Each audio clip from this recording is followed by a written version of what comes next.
Hebrews chapter number 2. There's a Bible study on the church. Hebrews chapter number 2.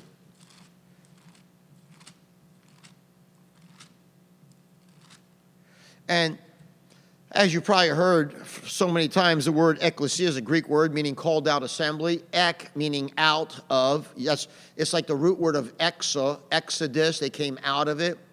And ecclesia is an assembly. So it's a called out assembly. In our case, it's a called out assembly of believers. And that's what a church is, and that's what it's always been. And that's the only thing that it is. Church, you're not having church when you're online. When you're streamlining, that's not church. I'm not against streamlining. Don't misunderstand me. I'm not against watching videos. I watch videos, and sometimes I streamline services. I'm not against that. I'm all for that. That's not church. Pay attention. Listening to a sermon, whether it was on a cassette, a CD, or MP3, whatever you use today, that's not church. Church is assembling. It's a gathering together, okay? We're called out and to meet together. That's what church is, okay? Hebrews 10:25 is still in the book.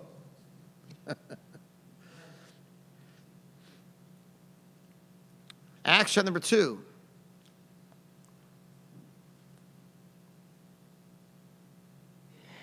Verse 44.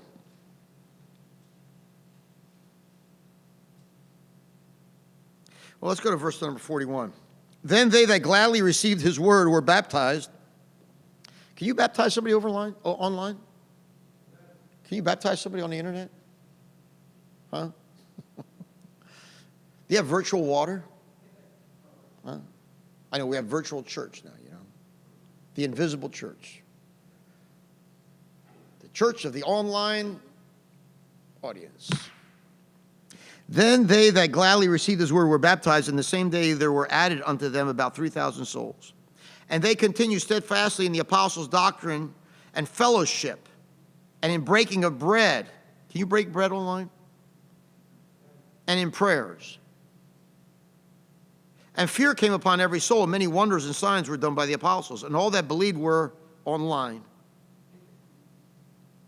Streamlining. All that believed.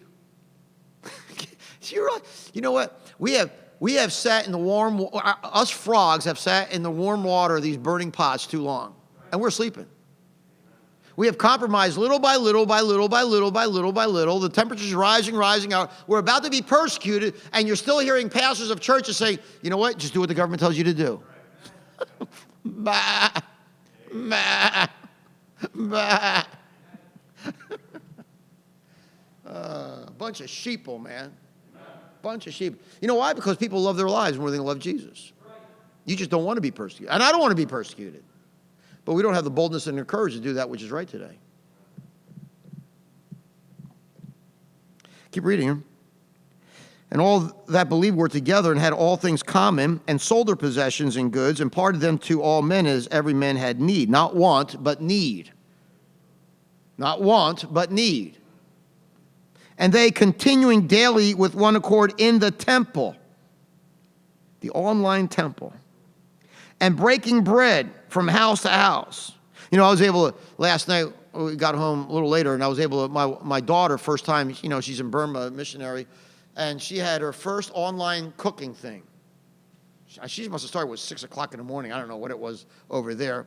But she had a live feed. I was watching my daughter cook in Burma because she was in charge of cooking for the church family in Burma for their Sunday. They're about 10 and a half, 11 hours ahead of us. So for her, she was 6 o'clock in the morning over there, somewhere around there, and she's preparing the meal for the entire church, and she had it live for anybody that could look in. And boy, I could see my daughter in the kitchen by herself, pots and pans everywhere. I couldn't smell anything. And I couldn't eat anything. And I love watching it. But I'm not physically there. And look, I thank God for communication. And thank God for modern conveniences. Look, one of the things you're going to desperately need is to hear the radio station. You better listen to Road Rage as much as possible. Because I don't have time to learn a lot of stuff on my own because I'm so busy. There's so much information on that radio program that you don't have no idea what you're missing. Is there evil in the city and God had not done it? Huh? It could be God. Open your mouth. You ought to. Look, I'll be honest with you. I don't know the future. I don't know if we're going to be meeting here next week. I'm planning on it, but I don't know. If I were you, before you walk out that door, I'd load up on as many gospel tracts as you possibly can carry out, man. I'll talk more about that tonight. I'm just saying, I don't know what the future holds. I have no idea. But I know who holds the future, amen? I'm not depressed. I'm not discouraged. This is exciting to me. I'm sorry. I've always said, wouldn't you want to live when Moses was around? Wouldn't you want to live when Joshua, the walls of Jericho fell down? Wouldn't you want to be there on Mount Carmel when Elijah mocked and killed those 850 Baal priests and false prophets? Wouldn't you want to be there when David killed Goliath? I'm telling you, if you ask all those fellas, they want to live here, man, in the time that we're living in, the end times, to stand for Jesus Christ. This is an exciting time. Instead of being nervous and afraid and scared, man, tell everybody about Jesus Christ. Tell them about salvation. I'm running out of time. 2:47, do we read that? Praising God, verse 47. Yeah, verse 46. And they continuing daily with one accord in the temple and breaking bread from house to house. You can't go from house to house anymore. Okay, you obey the government. Go ahead. They went from house to house, and they were being persecuted for it. Did eat their meat with gladness and singleness of heart, praising God and having favor with all the people. And the Lord added to the internet live streaming church daily as such should be saved. Huh? That's just ridiculous, man. Huh? A church is a called out body of believers, amen? Not a person sitting home behind a laptop or a cell phone or an iPad. That's not a church. Where 2 or 3 are gathered together in my name, that's where I am in the midst of it. That's what Jesus said, amen?